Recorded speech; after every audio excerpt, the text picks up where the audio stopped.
जय हिंद दोस्तों। हमें कक्षा 10वीं 9.1 का पहला क्वेश्चन दिया हुआ है।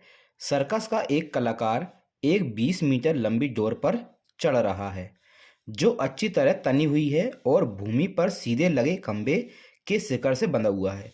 तो हमने मान लिया ए बी एक खंबा है और एक रस्सी है जो एक सी से बिंदु भूमि के एक सी से ए पर तनी हुई है सीधी, और यदि भूमि स्तर से सात डोर द्वारा बनाया गया कोण 30 डिग्री हो तो आपको कोण दे रखा है ये आपका 30 डिग्री का, और जो रस्सी है रस्सी की लंबाई आपको दे रखी है 20 मीटर। तो खंबे की ऊंचाई ज्ञात कर दी। अब खंबा हमने क्या माना ए बी, तो आपको ए बी ज्ञात करना है। हमको कोई ऐसे लेना है, ये आपका कर्ण है और ये आपका लंब है। तो साइन कॉस और टेन में ऐसी वैल्यू लेना है जिसमें कर्ण और लंब दोनों आते हों। तो हमें पता है साइन थीटा का जो फॉर्मूला होता है वो आपका होता है लंब बटे कर्ण। यहां पे हमारा लंब कितना है, ए बी है। कर्ण कितना है, ये आपका ए सी है। अब आपको यहाँ थीटा की वैल्यू कितनी दे रखी है, कोण कोण आपको 30 दे रखा है। तो ये हो जाएगा आपका साइन 30 डिग्री बराबर ए बी।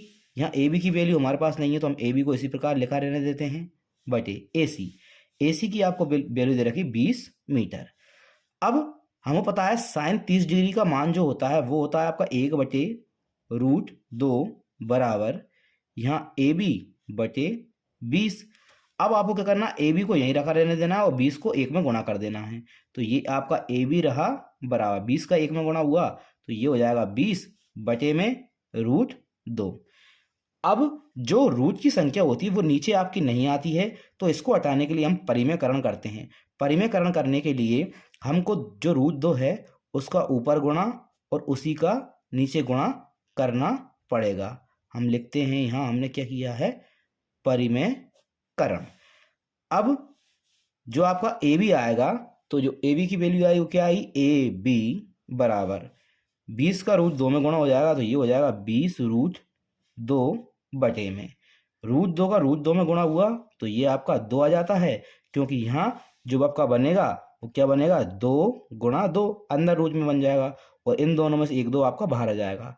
अब आपको पता है 2 से 20 कट जाता है 10 बार में, तो जो आपकी ए बी की वैल्यू आएगी वो आपकी कितनी आएगी, 10√2। अतः हम ये कह सकते हैं कि जो खंबा है, खंबे की ऊंचाई 10√2 है। ये आपके प्रश्न का उत्तर हो जाएगा।